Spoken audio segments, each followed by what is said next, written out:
আসসালামু আলাইকুম। আশা করি সবাই ভালো আছেন। দেশ ও প্রবাস থেকে যে যেখান থেকে প্রবাস খুঁটিনাটি ফেসবুক পেজ ও ইউটিউব চ্যানেল দেখতেছেন সবাইকে জানাই আন্তরিক অভিনন্দন ও ভালোবাসা। প্রিয় মালয়েশিয়ান প্রবাসী ও বাংলাদেশি ভাইরা, আপনারা জানেন গত 2 দিন আগে মালয়েশিয়া থেকে কলিং ভিসার কোটা চালু হয়েছে। এই বিষয়ে আসলে গণমাধ্যমে অনেক রকম তথ্য আপডেট এসেছে। আজকে আপনাদের সাথে তারই ধারাবাহিকতা একটি তথ্য নিয়ে আলোচনা করব। এবার বিনা খরচে বাংলাদেশি শ্রমিক নিচ্ছে মালয়েশিয়া। তো চলুন মূল কথায় চলে যাই। পরিবারের মুখে হাসি ফোটাতে প্রতি বছর বিদেশে পাড়ি জমান বহু মানুষ, কিন্তু দালাল খপ্পরে পড়ে অনেকে সে স্বপ্ন থমকে যায়।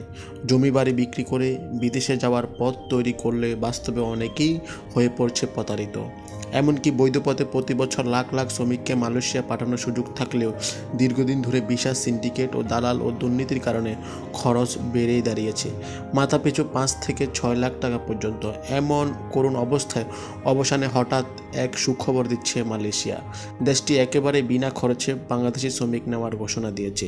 এবার থেকে আর দালাল ধরে নয়, বরং নিয়োগকর্তার খরচেই মালয়েশিয়াতে আসতে পারবেন শ্রমিকরা।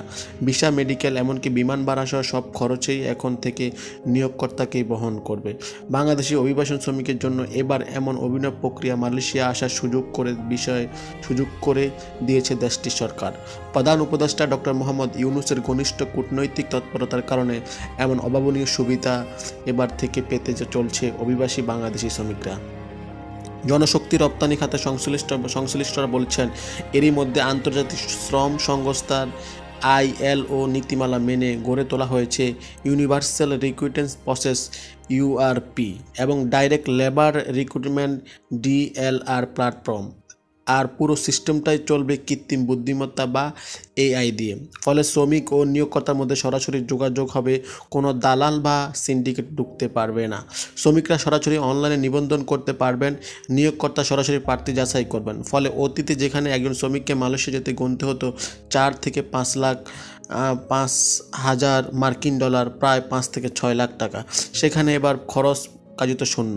শুধু প্রথম মাসের বেতন থেকে সার্ভিস চার্জ কেটে নেওয়া হবে। বিশ্লেষকরা বলছেন, এই প্রক্রিয়া বাস্তবায়িত হলে বাংলাদেশ অভিবাসন ইতিহাসে এক যুগান্তকারী পরিবর্তন আসবে। রেমিটেন্স প্রবাহ বাড়বে, দেশের ভাবমূর্তি উজ্জ্বল হবে এবং শ্রমবাজার বাংলাদেশের নতুন মর্যাদা পাবে। তবে এর বড় চ্যালেঞ্জ আছে দেশের ভেতর। রিক্রুটিং এজেন্সিগুলোর দ্বন্দ্ব, দুর্নীতি দমন কমিশনের মামলা এবং অতীতের মানব পাচার অভিযোগ এখনও ঝুলে আছে।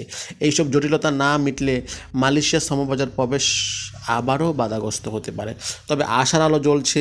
মালয়েশিয়া ইতিমধ্যে 24.5 লাখ কর্মীর জন্য কলিং ভিসা কোটা উন্মুক্ত করেছে। কৃষি, বাগান, নির্মাণ, সার্ভিস সেক্টর সহ 13টি খাতে বাংলাদেশিরা যেতে পারবেন। অভিবাসন বিশ্লেষকদের মতে, এবার সত্যি যদি শূন্য খরচে শ্রমিক পাঠানো সম্ভব হয়, তাহলে বাংলাদেশের অভিবাসন খাতে শুরু হবে এক নতুন যুগান্তকারী অধ্যায়।